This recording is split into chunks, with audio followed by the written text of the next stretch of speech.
wasiirka arrimaha gudaha Soomaaliland Yaasiin Xaaji Maxamuud Xiir Faratoon oo maanta shir jiraa'id ku qabtay magaalada Laascaanood ayaa uu kaga hadlay sidii ay u dhacday doorashadii madaxtooye ee Soomaaliland ee dhawaan ka dhacday dalka Soomaaliland. wasiirka ayaa hambalyeeyay dhammaan shacabka Soomaaliland sida wanaagsan ay uga qayb qaateen nabadgelyada ana ku codeeyeen. sidoo kale waxa uu hambalyo u diray komishinka doorashooyinka Soomaaliland oo si habsami leh u gutay waajibaadkooda shaqo. wasiirka oo hadalkiisa sii wata ayaa dhammaanba shacabka Soomaaliland ugu baaqay inay ka shaqeeyaan nabadgelyada sugaana inta guddiga doorashooyinku ay ku dhawaaqayaan natiijada ka soo baxda saddexda musharax ee u tartamayay xilka madaxtinimada Soomaaliland. shanta sanadood soo socda alxamdulillaah rabbil caalamiin waxaad moodaa sida ay u egtahay doorashadaas inay si nabadgelyo ah xalaal ah oo ay gashay in ilaa iminka wararka sida lagu soo sheegayo goobaha dalka oo dhan iyo gobolada in ay doorashadaas u qabsoontay si nabadgelyo ah si xasilooni ah si aan wax dhibaato ka dhicin. inta aan laba barood ayaa si kama ah ama aan bareer ahayn ay waxyaalo yar uga dhaceen oo ku salaysnaa xabad qaraxday oo waxay ka qaraxday nin ayaa ugu badnayd waxa dhacay dhammaan goobaha kale ee dalka xasilooniya ayay uga qabsoontay doorashadii codayntii. insha Allahuna komishanka ayaa sheegi doona natiijada oo ku dhawaaqi doona waqtiga ay hawsha dhameeyaan. dhammaan waxa la soo sheegayaa in goobihii gobolada oo dhan ay si wanaagsan tiradii ay uga socoto.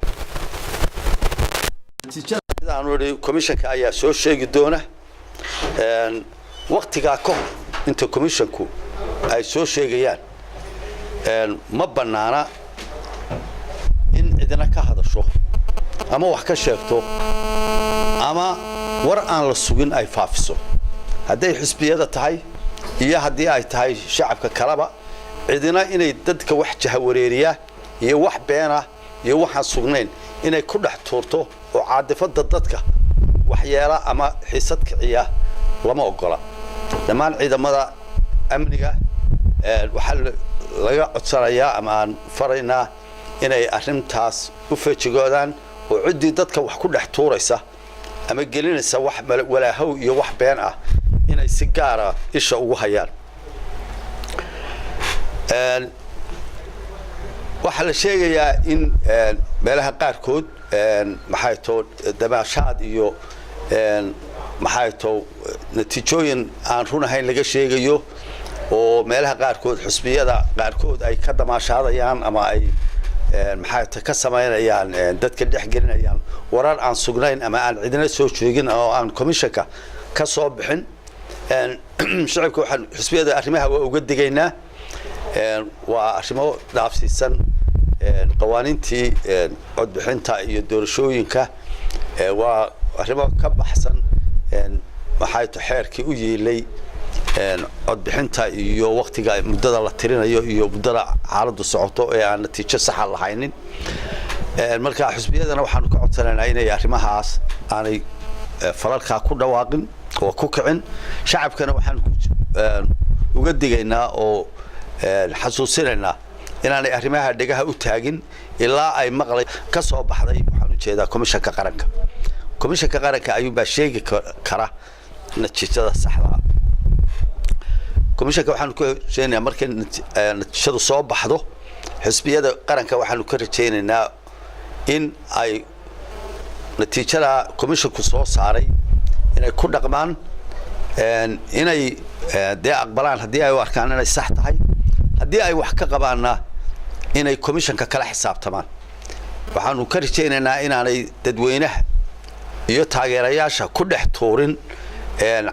warar cadha leh ama caadifadooda kiciya. waa in haddii ay wax ka qabaan oo dacwad ay ka qabaan ay sidii sharcigu ahaa komishanka kula noqdaan komishanka ay u gudbiyaan dacwadooda iyo waxa ay ka qabaan ay u gudbiyaan. sidaa daraadeed waa in wax alaaliya wixii fadqala la kicinaya ee dadka dhibaato dhex dhigaya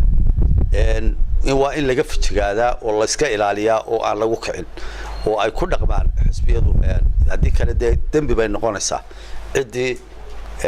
dadka ku dhex tuurta wax kiciya maxay to caadifadooda iyo wixii natiijadu ay noqotay haddii ay de wax ka qabaan wayna kala xisaabtamaan commissionka oo aan dadka ku dhex tuurin waxaan hambalyaynayaa dhammaan intii ka qayb qaadatay hawshaas sida wanaagsan u hirgashay qayb lixaad ka qaadatay sida ciidamada qaranka sida commissionka qaranka sida waxgaradka iyo waayeelka deegaamada iyo goobaha laga qabanayay doorashada codaynta oo si wan dhamaantood uga wada qayb qaatay inay hirgasho dhammaan ummadda Soomaaliland waa ku hambalyeynaya sida nabadgelyada la degan ee dimuqraadiyadu ku dheexan tahay arintaas culus codaynta iyo ka qayb qaadashada doorashada ka dhacday Soomaaliland waa doorasho caalamka oo dhan wasaaraheedii uu qudbad ku jeediyay oo uu sheegay in ay ahayd maxay codbixintaas ama doorashadaas ay ahayd doorasho xalaal ah oo xor ah uuna isla mar ahaantaa ku booriyay adduunka kale Afrika iyo dalalka kale ee af Soomaaliga ku hadla iyo meel alaaliya meeshii maxay Afrikada iyo deegaanada jaarkaaba in Soomaaliland lagu daydo inay tusaale u tahay oo ay gaadhay heer aan xataa aan ka qabsoomin caalamka intiisa kale heerka dimuqraadiga ee la hubo Waliid Ali Star TV la saanad